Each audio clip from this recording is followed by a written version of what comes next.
Hello everyone, जैसे हम study of numbers संख्याओं का अध्ययन पढ़ रहे हैं, उसमें भी नंबर सिस्टम में क्लासिफिकेशन ऑफ नंबर, उसमें हमने देखा कि रियल नंबर पढ़ रहे हैं। 2 क्लासें हो चुकी है ऑलरेडी, अब आज तीसरी क्लास है। रियल नंबर पढ़ रहे थे तब हमने रियल नंबर को 2 से 3 कैटेगरी में विभाजित किया था। उसमें एक नाम आया था दशमलव संख्या। तो आज थोड़ा सा बता देते हैं कि दशमलव संख्याएं क्या होती है। दशमलव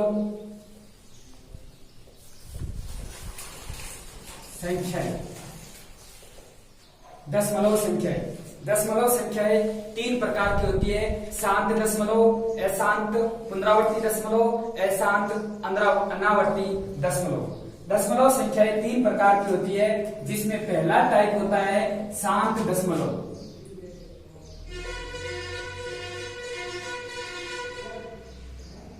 शांत दशमलव और दूसरा टाइप होता है अशांत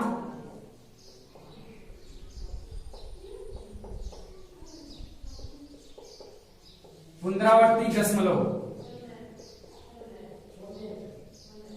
तीसरा टाइप होता है अशांत अनावर्ती दशमलव। अशांत अनावर्ती दशमलव। अब आप कहोगे कि इन तीनों में क्या फर्क है।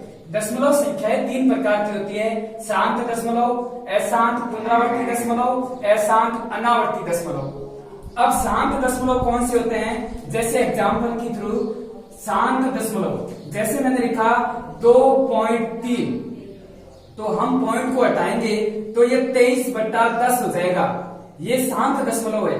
जैसे मैंने लिखा 4.54, तो इसका मतलब हो गया 454/2 संख्या के छोड़ के पॉइंट है तो 100। अब इसको सरल करके भी आप लिख सकते हो। ये सरल करके लिख दोगे तो कुछ भी बन जाएंगे। इसका मतलब ये हो गया, जो दशमलव भाग देने के बाद रुक जाते हैं संख्याएं, वो शांत दशमलव होते हैं। जैसे मैंने बोला कि 9.526, तो इसको भी हम ऐसे लिख सकते हैं 9526। अब 3 संख्याओं को छोड़ के दशमलव है तो अपॉन में 1000 हो जाएगा। ये तो होता है शांत दशमलव।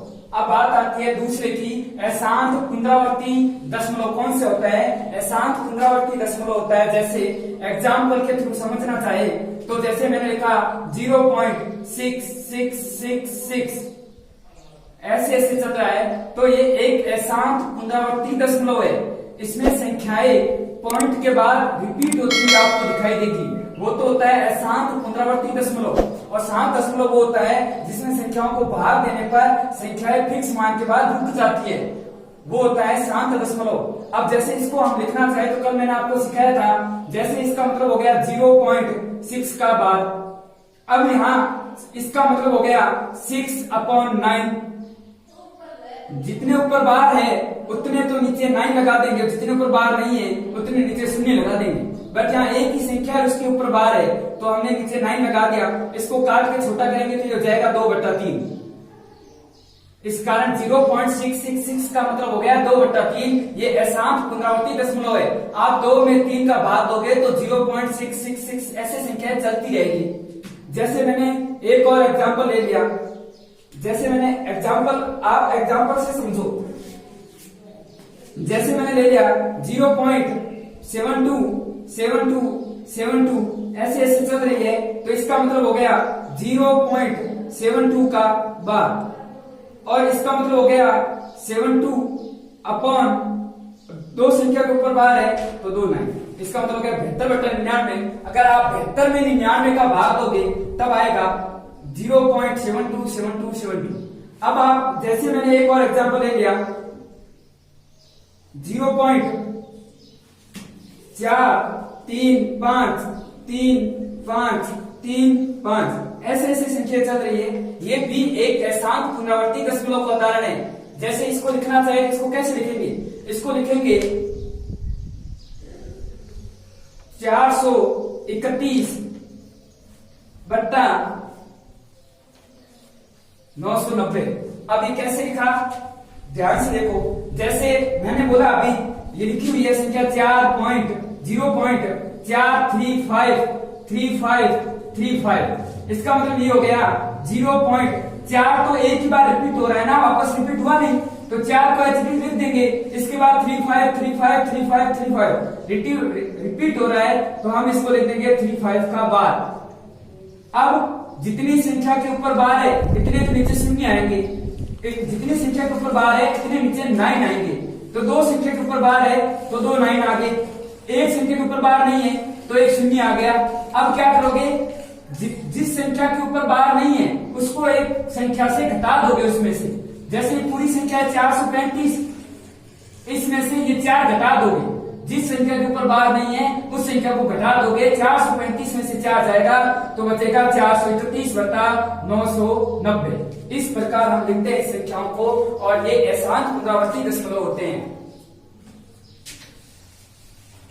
अब देखो, जैसे मैंने अब इसके एग्जाम्पल देखो आप, अशांत अनावर्ती दशमलव, अशांत होना चाहिए और अनावर्ती दशमलव होना चाहिए। जैसे मैंने लिखा 0.965236856892, ये संख्या चल रही है, इसके बाद कोई पैटर्न नहीं बन रहा है और ये ऐसे चलती रहेगी।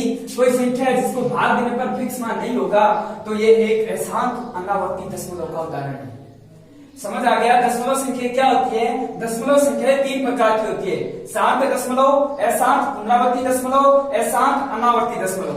अब शांत दशमलव कौन सा होता है, जिसके संख्या भाग देने के बाद एक निश्चित मान के बाद मान रुक जाता है, वो शांत दशमलव होता है। और अशांत पुनरावर्ती दशमलव कौन सा होता है, जिसके बाद संख्याएं रिपीट होती चलती है, पॉइंट के बाद संख्याएं क्या होगी, रिपीट होगी। रिपीट होगी तो हम इसका बार लगा के मान निकाल सकते हैं। मैंने आपको बता दिया कि बार का मान कैसे निकाला जाता है।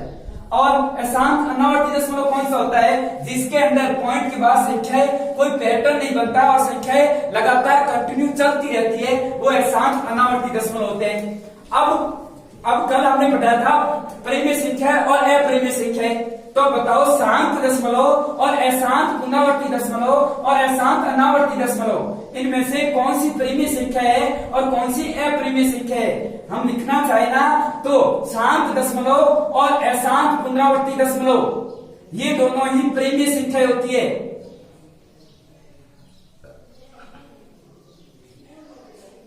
ये दोनों ही परिमेय संख्या होती है। और मैंने कल आपको परिमेय संख्या की परिभाषा बताई थी, जिस संख्या को हम p बटा q के रूप में लिख सकते हैं वो सभी परिमेय संख्या होती है।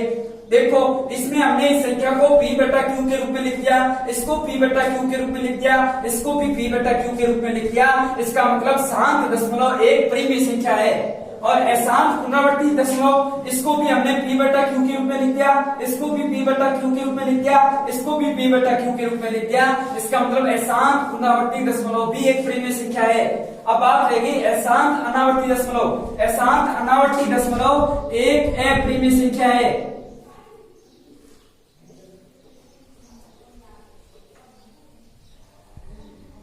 वह संख्या है जिसको p बटा q के रूप में नहीं लिखा जा सकता, वह अपरिमेय संख्या होती है। अब आपको समझ आ गया होगा कि दशमलव संख्या कौन सी होती है और इसके 3 प्रकार होते हैं, उनमें से कौन से प्रकार परिमेय संख्याओं में रखे जाते हैं और कौन सा प्रकार अपरिमेय संख्याओं में रखा जाता है। अब हम संख्याओं की नेक्स्ट कैटेगरी को देखें तो एक और बात, जैसे एक संख्या होती है पूर्ण संख्या,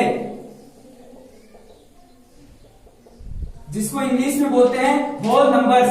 ये कौन से होते हैं, पूर्ण संख्याएं होती है। वो संख्या होती है जो 0 से शुरू होती है, 1 2 3 4 ऐसे ऐसे करके प्लस के अनंत तक चलती है, वो सभी पूर्ण संख्याएं होती है। वह सभी पूर्ण संख्या होती है जो 0 से लेकर प्लस के अनंत तक चलती है। अब अगर आप इस संख्या में से 0 हटा देते हो तो ये प्राप्त संख्या बन जाती है। प्राप्त संख्या जिसको इंग्लिश में बोला जाता है नेचुरल नंबर। ये कौन से होते हैं जिस जीरो को हटाने के बाद 1 2 3 4 5 ऐसे ऐसे करके प्लस के अनंत तक चलते हैं, वो प्राक संख्या होती है। अब ये प्राक संख्याएं भी दो प्रकार की होती है। प्राक संख्याएं दो प्रकार की होती है, विभाजित करना चाहे तो एक तो होती है अभाज्य संख्या,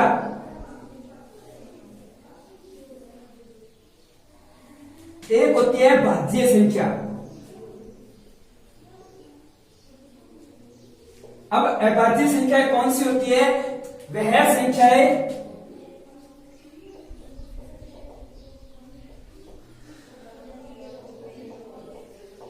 जिनके फिक्स 2 फैक्टर्स होते हैं,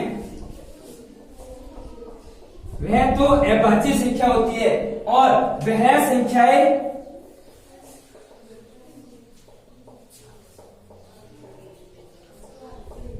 जिनके कम से कम 3 फैक्टर होते हैं, वह भाज्य संख्या होती है। अब अभाज्य संख्या कौन सी होती है? वह संख्या है जिनके फिक्स 2 फैक्टर होते हैं। और भाज्य संख्या कौन सी होती है? वह संख्या है जिनमें कम से कम 3 फैक्टर होते हैं, वह भाज्य संख्या होती है। जैसे मैंने एग्जांपल के थ्रू समझा, तो आप बताओ, जैसे एक अभाज्य संख्या है या नहीं है? एक अभाज्य संख्या नहीं है, क्योंकि एक का फैक्टर एक ही होता है, तो ये एक अभाज्य संख्या नहीं है। अभाज्य संख्या वही होगी जिसके 2 फैक्टर होंगे। और ये 2 फैक्टर होते कौन से हैं? ये 2 फैक्टर होते हैं, एक तो 1 और एक होता है इटसेल्फ, स्वयं। जैसे मैंने एक बोला तो एक अभाज्य संख्या नहीं है। इसके बाद मैंने बोला 2 का एक फैक्टर एक होता है, एक खुद 2 हो जाएगा, तो ये एक अभाज्य संख्या है। और सबसे छोटी सम अभाज्य संख्या भी 2 है। जैसे मैंने बोला 5 7 29, ये सभी संख्याएं अभाज्य संख्या होती है। और भाज्य संख्या कौन सी होती है? जिनके कम से कम 2 फैक्टर 3 फैक्टर होने चाहिए, वो भाज्य संख्या होती है। जैसे मैंने एग्जांपल के थ्रू लिखा, तो जैसे मैंने कोई भी संख्या लिख दी, जैसे लिख दिया 6 के कम से कम तो 3 फैक्टर होगी। जैसे 6 में भाग 1 का भी जाता है, 2 का भी जाता है, 3 का भी जाता है, खुद 6 का भी जाता है, तो कम से कम जैसे ही 3 फैक्टर हो जाएंगे वो भाज्य संख्या हो गई। जैसे मैंने लिख दिया 10 15 18, ये सभी भी भाज्य संख्याएं होती है। वह संख्याएं जिनके कम से कम 3 फैक्टर होते हैं, वह भाज्य संख्या होती है। वह संख्याएं जिनके फिक्स 2 फैक्टर्स होते हैं, वह अभाज्य संख्या होती है। और प्राक संख्या वह होती है जो 1 से लेकर प्लस के अनंत तक चलती है। और पूर्ण संख्या वह होती है जो 0 से लेकर प्लस के अनंत तक चलती है। दशमलव संख्या वह संख्या होती है जिसमें 3 कैटेगरी होती है, शांत दशमलव, अशांत दशमलव और अशांत अनावर्ती दशमलव। शांत दशमलव और अशांत दशमलव दोनों ही परिमेय संख्या होती है, और अशांत अनावर्ती दशमलव अपरिमेय संख्या होती है। ये आज की क्लास हो गई, जिसमें हमने देखा दशमलव संख्या क्या है और प्राक संख्या क्या है। कल हम देखेंगे इन पर छोटे छोटे जो क्वेश्चन बनते हैं उस पर देखेंगे। जैसे में सबसे छोटी संख्या कौन सी होती है, सबसे अभाज्य छोटी संख्या कौन सी है, सबसे भाज्य संख्या सबसे छोटी संख्या कौन सी है, कि 1 से 100 तक कितने प्राइम नंबर होते हैं, 1 से 1000 तक कितने प्राइम नंबर होते हैं, 1 से 200 तक कितने प्राइम नंबर होते हैं। इन सब संख्याओं को कल पढ़ेंगे।